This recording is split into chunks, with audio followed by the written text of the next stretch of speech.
Hi everyone, very good morning to all. നമ്മൾ last ക്ലാസ്സിൽ എന്താ പറഞ്ഞത് ഫിനാൻഷ്യൽ സർവീസസിനെ പറ്റിയല്ലേ. ഫിനാൻഷ്യൽ സർവീസസിലെ മേജർ 5 അല്ലെങ്കിൽ ഇമ്പോർട്ടൻ്റ് ആയിട്ടുള്ള ഒരു 5 ഫിനാൻഷ്യൽ സർവീസുകൾ നമ്മൾ പോയിന്റ് ഔട്ട് ചെയ്തു. അതിൽ ഫസ്റ്റ് വൺ ആയിട്ടുള്ള മെർച്ചന്റ് ബാങ്കിങ്. മെർച്ചന്റ് ബാങ്കിങ് എന്താണെന്ന് പറഞ്ഞില്ലേ, അതിന്റെ ഫങ്ഷൻസ് നമ്മൾ പറഞ്ഞു. ദെൻ നമ്മുടെ സെക്കൻഡ് വൺ, രണ്ടാമത്തെ ഫിനാൻഷ്യൽ സർവീസ് ആണ് സ്റ്റോക്ക് ബ്രോക്കിംഗ്. എന്താ സ്റ്റോക്ക് ബ്രോക്കിംഗ് എന്ന് പറഞ്ഞിട്ടുണ്ടെങ്കിൽ, വാട്ട് ഈസ് സ്റ്റോക്ക് ബ്രോക്കിംഗ്? നമ്മൾ കേട്ടിട്ടുണ്ട്. ഇപ്പൊ നമ്മുടെ പട്ടാമ്പി, നമ്മുടെ nearby Geojit stock brokers ആണ്, അല്ലെങ്കിൽ ഇപ്പൊ പാലക്കാട് മോത്തിലാൽ ഒസ്വാൾ സ്റ്റോക്ക് ബ്രോക്കേഴ്സ് ആണ്. നമുക്കറിയാം കുറെ സ്റ്റോക്ക് ബ്രോക്കിംഗ് നമുക്കറിയാം ഇല്ലേ, കുറെ ഇൻസ്റ്റിറ്റ്യൂഷൻസ് നമുക്കറിയാം ഇല്ലേ. സോ ഇവരൊക്കെ എന്താ ചെയ്യണത്? അവിടെ എന്താ സ്റ്റോക്ക് ബ്രോക്കേഴ്സ് എന്താ ചെയ്യണത്, അല്ലെങ്കിൽ സ്റ്റോക്ക് ബ്രോക്കിംഗിൽ എന്താ ചെയ്യണത്? They sell, buy and deals in securities. സെക്യൂരിറ്റീസിൽ, ഫിനാൻഷ്യൽ ഇൻസ്ട്രുമെന്റ്സിൽ എന്ത് ചെയ്യുന്നുണ്ട്? വാങ്ങുക, വിൽക്കുക ഒക്കെ തുടങ്ങിയിട്ട് അതിന്റെ ട്രേഡിംഗ് ആണ് അവിടെ നടക്കുന്നത് അല്ലേ. അതായത് സ്റ്റോക്ക് ബ്രോക്കേഴ്സ് എന്ന് പറയുന്നത് എന്താണ്? They are intermediaries. അവർ ഇന്റർമീഡിയറീസ് ആയിട്ടാണ് ആക്ട് ചെയ്യുന്നത്. അവരുടെ ക്ലയൻസിന്റെ സ്റ്റോക്കുകൾ, ഷെയർസ്, സെക്യൂരിറ്റീസ് എന്ത് ചെയ്യുന്നുണ്ട്? ക്ലയൻസിന് വേണ്ടിയിട്ട് സെക്യൂരിറ്റീസ് വാങ്ങുക, വിൽക്കുക, അതിൽ ഡീൽ ചെയ്യുന്നവരെയാണ് നമ്മൾ എന്ത് പറയണത്? സ്റ്റോക്ക് ബ്രോക്കേഴ്സ് എന്ന് പറയുന്നത്. ആ ആക്ടിവിറ്റിനെയാണ് നമ്മൾ എന്ത് പറയുന്നത്? സ്റ്റോക്ക് ബ്രോക്കിംഗ് എന്ന് പറയുന്നത് അല്ലേ. ഇനി സ്റ്റോക്ക് ബ്രോക്കിംഗ് 3 ഡിഫറെന്റ് രീതിയിൽ ചെയ്യാം. First one, execution only. അവിടെ സ്റ്റോക്ക് ബ്രോക്കേഴ്സ് ഓർഡേഴ്സ് എക്സിക്യൂട്ട് ചെയ്യുന്നേ ഉള്ളൂ. അതായത് ഇപ്പൊ ഞാൻ ഒരു സ്റ്റോക്ക് ബ്രോക്കറാണ്, ഞാൻ എൻ്റെ ക്ലയൻസ് ആണ് നിങ്ങൾ എന്നുണ്ടെങ്കിൽ, നിങ്ങൾ പറയാണ് പിന്നെ കമ്പനിയുടെ SBIയുടെ എത്ര ഷെയർ വാങ്ങണം എന്ന് പറയുകയാണെങ്കിൽ ഞാൻ എന്ത് ചെയ്യും? ഓൺ ബിഹാഫ് ഓഫ് ക്ലയന്റ്, അതായത് നിങ്ങൾക്ക് വേണ്ടി, നിങ്ങൾക്ക് പകരം ഞാൻ എന്ത് ചെയ്യാണ്? ആ ഓർഡേഴ്സ് അവിടെ എക്സിക്യൂട്ട് ചെയ്യാണ്. ഓക്കെ, എക്സിക്യൂഷൻ ആവില്ല, ഞാൻ എക്സിക്യൂട്ട് ചെയ്തേ ഉള്ളൂ. നിങ്ങൾ എന്താണോ പറയണത്, എൻ്റെ ക്ലയൻസ് എന്താണോ എന്നോട് പറയണത്, അത് മാത്രമാണ് ഞാൻ എന്ത് ചെയ്യണത്? ആ ഓർഡേഴ്സ് ആണ് ഞാൻ അവിടെ എന്ത് ചെയ്യണത്? എക്സിക്യൂട്ട് ചെയ്യണത് അല്ലേ. സോ ഫസ്റ്റ് എന്താണ്? Execution only. Then second one, advisory. Advisory പറയുമ്പോൾ എന്താ? ഇപ്പൊ ഞാൻ പറഞ്ഞു ഞാൻ സ്റ്റോക്ക് ബ്രോക്കർ ആണ്, നിങ്ങൾ എൻ്റെ ക്ലയൻസ് ആണെന്ന് പറഞ്ഞു. സോ മാർക്കറ്റിൽ ഉണ്ടാവുന്ന ഫ്ലക്ച്വേഷൻ, ഇന്ന ഷെയർ പ്രൈസ് കൂടാം, അല്ലെങ്കിൽ ആ ഷെയർ പ്രൈസ് പറയാം, ഇതിപ്പോൾ വിൽക്കുന്നത് നല്ലതാണ്, അല്ലെങ്കിൽ അത് വാങ്ങിയിരുന്നത് നല്ലതാണ് തുടങ്ങിയിട്ടുള്ള സെക്യൂരിറ്റി ട്രേഡിംഗുമായി റിലേറ്റ് ചെയ്തിട്ടുള്ള അഡ്വൈസേഴ്സ്, ഗൈഡൻസ്, ഇൻഫർമേഷൻസ്, ഡാറ്റ തരാണെന്നുണ്ടെങ്കിൽ അതിനെയാണ് എന്ത് പറയണത്? അഡ്വൈസറി ഫംഗ്ഷൻ എന്നുള്ളതിൽ പറയണത്, അല്ലെങ്കിൽ അഡ്വൈസറി എന്ന് പറയുന്ന പാർട്ടിൽ പറയുന്നത്. ക്ലിയർ ആണോ? Then the third one, discretionary. എന്താ ഡിസ്ക്രിഷണറി സർവീസിൽ എന്താ സ്റ്റോക്ക് ബ്രോക്കർ ചെയ്യണത്? Executing traders without clients input. എന്താ പറയണത്? ഇപ്പൊ നിങ്ങൾ എൻ്റെ അടുത്ത് ഒന്നും പറയണില്ല, അതായത് നിങ്ങളിപ്പോ SBIയുടെ ഷെയർ വാങ്ങണം, അല്ലെങ്കിൽ വേറൊരു കമ്പനിയുടെ ഷെയർ വിൽക്കണം, ഒന്നും എൻ്റെ അടുത്ത് പറഞ്ഞിട്ടില്ല. പക്ഷേ മാർക്കറ്റ് ഫ്ലക്ച്വേഷൻസിനെ നോക്കി, അല്ലെങ്കിൽ മാർക്കറ്റിനെ അനലൈസ് ചെയ്ത് ഞാൻ എന്ത് ചെയ്യാണ്? നിങ്ങൾക്ക് പ്രോഫിറ്റബിൾ ആയിട്ടുള്ള രീതിയിൽ ഞാൻ ഓർഡേഴ്സ് എക്സിക്യൂട്ട് ചെയ്യുകയാണെന്നുണ്ടെങ്കിൽ വിതൗട്ട് ക്ലയൻസ് ഇൻപുട്ട്, അല്ലെങ്കിൽ വിതൗട്ട് ക്ലയൻസ് പെർമിഷൻ, അതായത് നിങ്ങൾ പറയാതെ തന്നെ നിങ്ങളുടെ ഒപ്പീനിയൻ, നിങ്ങളുടെ സജഷൻ, അല്ലെങ്കിൽ നിങ്ങളുടെ ഒരു ഓർഡർ ഇല്ലാതെ തന്നെ ഞാൻ എക്സിക്യൂട്ട് ചെയ്യുകയാണെന്നുണ്ടെങ്കിൽ അതിനെയാണ് ഏതിൽ പറയണത്? ഡിസ്ക്രിഷണറി എന്നുള്ളതിൽ പറയണത്. ക്ലിയർ ആണോ? എന്താണ് നമ്മുടെ ഫിനാൻഷ്യൽ സർവീസസിൽ സ്റ്റോക്ക് ബ്രോക്കിംഗ് എന്താണെന്നാണ് നമ്മൾ പറയുന്നത്. സ്റ്റോക്ക് ബ്രോക്കിംഗിൽ എന്താ പറഞ്ഞത്? സ്റ്റോക്ക് ബ്രോക്കേഴ്സ് നമുക്കറിയാം, ഒരുപാട് സ്റ്റോക്ക് ബ്രോക്കേഴ്സ് നമുക്ക് ഫെമിലിയർ ആണ്. ഈ സ്റ്റോക്ക് ബ്രോക്കേഴ്സ് എന്താ ചെയ്യുന്നത്? അവരുടെ ക്ലയൻസിന് വേണ്ടിയിട്ട് സെക്യൂരിറ്റി മാർക്കറ്റിൽ, സ്റ്റോക്ക് എക്സ്ചേഞ്ചിൽ ഡീൽ ചെയ്യും. They buy, sell and deals in security. Maybe ക്ലയന്റിന്റെ ബിഹാഫിൽ ക്ലയന്റിന്റെ നിർദ്ദേശപ്രകാരം ഓർഡേഴ്സ് എക്സിക്യൂട്ട് ചെയ്യാം. അതല്ലാന്നുണ്ടെങ്കിൽ മാർക്കറ്റ് കണ്ടീഷൻസ് ഒക്കെ അവർക്ക് എന്ത് ചെയ്യാം? ഇൻഫർമേഷൻസ്, അഡ്വൈസസ് പ്രൊവൈഡ് ചെയ്യാം. ദെൻ ഡിസ്ക്രിഷണറിയിൽ എന്താ പറയുന്നത്? ക്ലയൻസിന്റെ ഇൻപുട്ട് ഇല്ലാതെ തന്നെ മാർക്കറ്റ് ഫ്ലക്ച്വേഷൻസിനെ, മാർക്കറ്റ് കണ്ടീഷൻസിനെ അനലൈസ് ചെയ്ത് നമ്മൾ എന്ത് ചെയ്യാണ്? സ്റ്റോക്ക് ബ്രോക്കർ ഹിംസെൽഫ്, അല്ലെങ്കിൽ അവർ സ്വയം എന്ത് ചെയ്യാണ്? ഓർഡേഴ്സ് എക്സിക്യൂട്ട് ചെയ്യാണ്, ട്രേഡിംഗ് നടത്തുകയാണെന്നുണ്ടെങ്കിൽ അതാണ് ഡിസ്ക്രിഷണറി. ക്ലിയർ ആണല്ലോ? ഇനി നമ്മുടെ മൂന്നാമത്തെ പോയിന്റ്, ക്രെഡിറ്റ് റേറ്റിംഗ്. ഓക്കെ, എന്താ ക്രെഡിറ്റ് റേറ്റിംഗ് എന്ന് പറഞ്ഞിട്ടുണ്ടെങ്കിൽ എന്താ? ക്രെഡിറ്റ് അസസ് ചെയ്യാം. ഇപ്പോൾ പൊതുവെ നമുക്ക് ഫെമിലിയർ ആയിട്ടുള്ള ഒരു ടേമാണ് ക്രെഡിറ്റ് റേറ്റിംഗ്, അല്ലെങ്കിൽ ക്രെഡിറ്റ് അസസ്മെന്റ് എന്നൊക്കെ. ഏറ്റവും ഒരു സിമ്പിൾ എക്സാം എന്ന് പറയുമ്പോൾ നമ്മളിപ്പോൾ ഇൻസ്റ്റാൾമെന്റിനൊക്കെ എന്തെങ്കിലും സാധനങ്ങൾ പർച്ചേസ് ചെയ്യാൻ പോകുമ്പോൾ തന്നെ നമ്മുടെ ക്രെഡിറ്റ് റേറ്റിംഗ് ഒക്കെ അസസ് ചെയ്യില്ലേ. സോ ക്രെഡിറ്റ് റേറ്റിംഗ് പറയുന്നത് ഇപ്പൊ കമ്പനീസിന്റെ അല്ലെങ്കിൽ സെക്യൂരിറ്റീസിന്റെ കേസിൽ credit risk associated with a financial asset or company. ഒരു ഫിനാൻഷ്യൽ അസറ്റുമായിട്ടോ അല്ലെങ്കിൽ ഒരു ബിസിനസ് എൻറ്റിറ്റി ആയിട്ടോ ഒരു കമ്പനി ആയിട്ട് അല്ലെങ്കിൽ ഒരു ഓർഗനൈസേഷനുമായിട്ട് അസോസിയേറ്റ് ചെയ്ത് വരുന്ന ക്രെഡിറ്റ് റിസ്കിനെ മെഷർ ചെയ്യുന്നതിനെയാണ് എന്ത് പറയണത്? ക്രെഡിറ്റ് റേറ്റിംഗ് എന്ന് പറയുന്നത്. ഓക്കെ, എന്താ ക്രെഡിറ്റ് റേറ്റിംഗ്? ഇപ്പൊ നമ്മൾ ഒരു ഷെയർ വാങ്ങാൻ പോവുക അല്ലെങ്കിൽ ഒരു പർട്ടിക്കുലർ കമ്പനിയുടെ ഒരു സെക്യൂരിറ്റി നമ്മൾ വാങ്ങാൻ പോവുകയാണെന്നുണ്ടെങ്കിൽ ആ കമ്പനിക്ക് ആ കമ്പനിയായിട്ട് എത്രത്തോളം ക്രെഡിറ്റ് റിസ്ക് അസോസിയേറ്റ് ചെയ്ത് വരുന്നുണ്ട്, അല്ലെങ്കിൽ ആ ഒരു ഫിനാൻഷ്യൽ അസറ്റുമായിട്ട് ഫിനാൻഷ്യൽ ഇൻസ്ട്രുമെന്റുമായിട്ട് എത്രത്തോളം ക്രെഡിറ്റ് റിസ്ക് അസോസിയേറ്റ് ചെയ്ത് വരുന്നുണ്ട്, അതിന് മാർക്കറ്റിൽ എന്തുമാത്രം മൂല്യമുണ്ട്, അങ്ങനെയൊക്കെ നോക്കില്ലേ നമ്മൾ. അതിനെയാണ് എന്ത് പറയുന്നത്? Credit rating. അല്ലെങ്കിൽ ഡെറ്റ് പേയ്മെന്റ് കപ്പാസിറ്റി മെഷർ ചെയ്യാം, അതിനൊക്കെയാണ് എന്ത് പറയുന്നത്? ക്രെഡിറ്റ് റേറ്റിംഗ് എന്ന് പറയുന്നത്. ദെൻ ഇന്ത്യയെ സംബന്ധിച്ച് അല്ലെങ്കിൽ ഇന്ത്യയിലുള്ള നാല് മേജർ അല്ലെങ്കിൽ 4 ഇമ്പോർട്ടന്റ് ക്രെഡിറ്റ് റേറ്റിംഗ് ഏജൻസീസ് ആണ് നമ്മളിവിടെ എഴുതിയിട്ടുള്ളത്. First one CRISIL, CRISIL. എന്താണ് അതിന്റെ എക്സ്പാൻഷൻ ഫോം? എന്താണ്? Credit rating. C stand for credit, R stand for rating, I stand for information, then S stand for services, then I stand for Services of India Limited. Clear ആണോ? Credit rating information services of India limited, അതിനെയാണ് നമ്മൾ എന്ത് പേര് പറയുന്നത്? CRISIL എന്ന് പറയുന്നത്. Then second one ICRA. What is ICRA? Information and Credit Rating Agency of India Limited, ICRA. Then CARE, CARE, Credit Analysis and Research Limited. Then the last one DCR, Dawson Phillips India Limited. Okay, so നമ്മൾ മൂന്നാമത്തെ point പറഞ്ഞത് credit rating. Credit rating എന്തായിരുന്നു?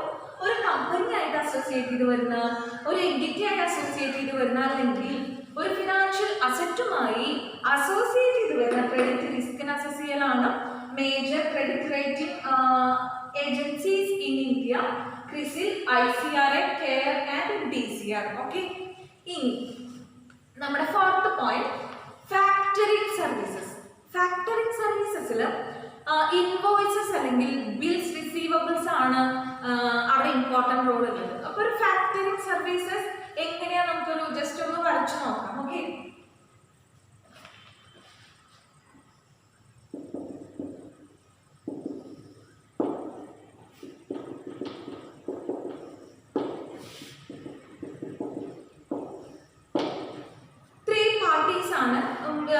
ഒരു factoring സർവീസിൽ engage ചെയ്യുന്നത്. Factoring എന്ന് പറയുന്ന ആ ഒരു പ്രോസസ്സിൽ 3 ഫാക്ടേഴ്സ് ആണ് ഉള്ളത്. First one the customer, client and factor. Okay, ഈ ക്ലയന്റ് എന്ന് പറയുന്നത് സെല്ലേഴ്സ്. ക്ലയന്റ് സെല്ലർ, ക്ലയന്റിനെയാണ് സെല്ലർ എന്ന് പറയുന്നത്. ഇവിടെ എന്താ ഫാക്ടറിംഗ് എന്ന് പറയുന്ന ഒരു പ്രോസസ്സ് എങ്ങനെയാണെന്നാണ് നമ്മൾ നോക്കുന്നത്. ഇതിൽ ക്ലയന്റ് അല്ലെങ്കിൽ സെല്ലർ, ഓക്കെ, ക്ലയന്റ് അല്ലെങ്കിൽ സെല്ലർ. സെല്ലർ എന്ത് ചെയ്യാണ്? ക്രെഡിറ്റിന് ഈ കസ്റ്റമർക്ക് ഒരു ഗുഡ് അല്ലെങ്കിൽ സം സോർട്ട് ഓഫ് ഗുഡ്സ് എന്ത് ചെയ്യാണ്? പ്രൊവൈഡ് ചെയ്യാണ് ക്രെഡിറ്റിന്. ആദ്യം എന്താ പ്രോസസ്സ്? ക്ലയന്റ് അല്ലെങ്കിൽ സെല്ലർ, സെല്ലറെയാണ് ക്ലയന്റ് എന്ന് പറയുന്നത്. സെല്ലർ അല്ലെങ്കിൽ ക്ലയന്റ് കസ്റ്റമർക്ക് എന്ത് ചെയ്യാണ്? ഗുഡ്സ് സെൻഡ് ചെയ്യാണ്, സെല് ചെയ്യാണ്. സെൽ ഗുഡ്സ് അറ്റ് ക്രെഡിറ്റ് കേട്ടോ. ക്രെഡിറ്റിന് ഗുഡ്സ് സെല് ചെയ്യാണ്. ഈ ഗുഡ്സ് ക്രെഡിറ്റിന് സെല് ചെയ്യുമ്പോൾ കസ്റ്റമർ എന്ത് കൊടുക്കും? ക്രെഡിറ്റിനാണ്. സോ കസ്റ്റമർ എന്താ സെല്ലർക്ക് കൊടുക്കുക? തിരിച്ചു കൊടുക്കുക എന്താണ്? ഇൻവോയ്സ്. ഇൻവോയ്സ് സബ്മിറ്റ് ചെയ്യാണ് അല്ലെങ്കിൽ ഇൻവോയ്സ് സെൻഡ് ചെയ്യാണ്. Send invoice to seller or client. Clear ആണോ? ആദ്യം സെല്ലർ അല്ലെങ്കിൽ ക്ലയന്റ് കസ്റ്റമർക്ക് എന്ത് പ്രൊവൈഡ് ചെയ്യുന്നുണ്ട്? ഗുഡ്സ് കൊടുക്കുന്നുണ്ട് ക്രെഡിറ്റിന്. ദെൻ കസ്റ്റമർ എന്ത് ചെയ്യുന്നു? ആ ഗുഡ്സ് വാങ്ങി അതിന് പൈസയ്ക്ക് പകരം എന്താ കൊടുക്കുന്നത്? ഇൻവോയ്സ് ആണ് സെൻഡ് ചെയ്യണത്. ഓക്കെ, ഇനി ഈ കസ്റ്റമറുടെ കയ്യിൽ നിന്ന് കിട്ടുന്ന ഇൻവോയ്സ് സെല്ലർ അല്ലെങ്കിൽ ക്ലയന്റ് ആർക്ക് സബ്മിറ്റ് ചെയ്യുന്നുണ്ട്? ആർക്ക് സബ്മിറ്റ് ചെയ്യുന്നത്? ഫാക്ടറിന്. സബ്മിറ്റ് എന്താ ചെയ്യുന്നത്? Submit a copy of invoice. ഇൻവോയ്സിന്റെ ഒരു കോപ്പി ക്ലയന്റ് അല്ലെങ്കിൽ സെല്ലർ ആർക്കാണ് സബ്മിറ്റ് ചെയ്യണത്? ഫാക്ടറിന് സബ്മിറ്റ് ചെയ്യും. ഈ ഇൻവോയ്സിന്റെ കോപ്പി കിട്ടിക്കഴിഞ്ഞാൽ ഫാക്ടർ എന്ത് ചെയ്യും? സെല്ലർക്ക് പേയ്മെന്റ് നടത്തും. പേ 80 അപ് ടു 80%. അതായത് ഇനീഷ്യലി ഫസ്റ്റ് ടൈം എന്താ ചെയ്യുന്നത്, ഫാക്ടർ 80%, അതായത് 80% ഈ വാങ്ങിയ ഗുഡ്സിന്റെ 80% പേയ്മെന്റ് ഈ ഇൻവോയ്സ് സബ്മിറ്റ് ചെയ്യുമ്പോൾ ഫാക്ടർ ആർക്ക് കൊടുക്കുന്നുണ്ട്, ക്ലയന്റ് അല്ലെങ്കിൽ സെല്ലർക്ക് കൊടുക്കുന്നുണ്ട്. ഓക്കെ, ദെൻ കസ്റ്റമർ എന്ത് ചെയ്യുന്നു, ഒരു പർട്ടിക്കുലർ പീരീഡിന് ശേഷം, ഇത്ര പീരീഡ് എന്നുള്ളത് കഴിഞ്ഞിട്ടുണ്ടെങ്കിൽ കസ്റ്റമർ എന്ത് ചെയ്യാണ്, ഫാക്ടർക്ക് ഫുൾ പേയ്മെന്റ് നടത്തുക. കസ്റ്റമർ ഫാക്ടർക്ക് ഫുൾ പേയ്മെന്റ് കൊടുക്കുന്നു. ആ ഒരു സമയത്ത് ഫാക്ടർ എന്ത് ചെയ്യുന്നു, 80% വരെയല്ല അല്ലെങ്കിൽ അപ് ടു 80% അല്ലേ കൊടുത്തിട്ടുള്ളത്, ബാക്കിയുള്ള എമൗണ്ട് ബാലൻസ് പേയ്മെന്റ് ആ ഒരു പീരീഡിൽ ഫാക്ടർ സെല്ലർക്ക് കൊടുക്കുന്നു. ഇതാണ് ഫാക്ടറിംഗ് എന്ന് പറയുന്ന ഒരു പ്രോസസ്സ്. ആദ്യം എന്താ നടക്കുന്നത്, സെല്ലർ അല്ലെങ്കിൽ ക്ലയന്റ് എന്ത് ചെയ്യാണ്, ക്രെഡിറ്റിന് ഗുഡ് സെല് ചെയ്യാണ്. ക്രെഡിറ്റിനാണ് കൊടുക്കുന്നത്. ഇപ്പൊ ഒരു 10,000 രൂപ 1 ലക്ഷം രൂപയുടെ ഗുഡ്സ് ക്രെഡിറ്റിന് കൊടുത്തു ഇല്ലേ, ഈ 1 ലക്ഷം രൂപയുടെ ഗുഡ്സ് ക്രെഡിറ്റിന് കസ്റ്റമർക്ക് കൊടുത്തു. കസ്റ്റമർ പൈസയ്ക്ക് പകരം ഇൻവോയ്സ് ആണ് ക്ലയന്റ് അല്ലെങ്കിൽ സെല്ലർക്ക് കൊടുക്കുന്നത്. സെല്ലർ എന്ത് ചെയ്യുന്നു, ആ ഒരു ഇൻവോയ്സ് ഫാക്ടറിന് സബ്മിറ്റ് ചെയ്യുന്നു. ഫാക്ടർ അപ് ടു 80%, 80% വരെ എമൗണ്ട് ആർക്ക് കൊടുക്കും, ഇനീഷ്യലി ക്ലയന്റ് അല്ലെങ്കിൽ സെല്ലർക്ക് കൊടുക്കും. അതായത് ഇപ്പോൾ 1 ലക്ഷം രൂപയുടെ ഗുഡ്സ് ആണെങ്കിൽ 80,000 രൂപ വരെ ഇപ്പോൾ പേ ചെയ്തു. ഇനി ആ ഒരു പീരീഡിന് ശേഷം, ഒരു പർട്ടിക്കുലർ പീരീഡിന് ശേഷം കസ്റ്റമർ ഫുൾ പേയ്മെന്റ് ഫാക്ടറിന് കൊടുക്കുകയാണ്. അപ്പൊ ഫാക്ടർ എന്ത് ചെയ്യുന്നു, ബാക്കിയുള്ള 20% അല്ലെങ്കിൽ ഇപ്പൊ ഇവിടെ 20,000 രൂപ, അപ്പൊ എന്ത് ചെയ്യുന്നു, ബാലൻസ് പേയ്മെന്റ് നടത്തുന്നു. ഇതാണ് ഫാക്ടറിംഗ് എന്ന് പറയുന്നതിന്റെ ആ ഒരു പ്രോസസ്സ്. അത് എന്ത് ചെയ്യാണ്, സെല്ലർക്ക് കസ്റ്റമർ പൈസ കൊടുക്കുന്നതിന് പകരം ആര് കൊടുക്കുന്നു, ഫാക്ടർ കൊടുക്കുന്നു. ആ ഒരു ഇതിന് അവർ എന്ത് ചെയ്യുന്നുണ്ട്, കുറച്ചൊരു പെർസെൻറ്റേജ് കമ്മീഷൻ അല്ലെങ്കിൽ ഫീസ് അവർ ഈടാക്കുന്നുണ്ട്. ഓക്കെ, സോ ഇതാണ് ഫാക്ടറിംഗിന്റെ പ്രോസസ്സ്. കസ്റ്റമറും സെല്ലറും ഫാക്ടറും. ഈ സെല്ലർ എന്തുകൊണ്ട് ക്ലയന്റ് എന്ന് വിളിക്കുന്നു, ഈ സെല്ലർ ഫാക്ടറിംഗ് എന്ന് പറയുന്ന ഈ ഒരു ഏജൻസിയുടെ ക്ലയന്റ് ആണ്, അല്ലെ കസ്റ്റമർ ആണ്, അതുകൊണ്ടാണ് കേട്ടോ. അപ്പൊ ഇതാണ് അതിന്റെ ഒരു process. Then the fifth one, venture capital financing. ഇത് നിങ്ങൾ ഓൾറെഡി പലതവണ കേട്ടിട്ടുണ്ടായിരിക്കും.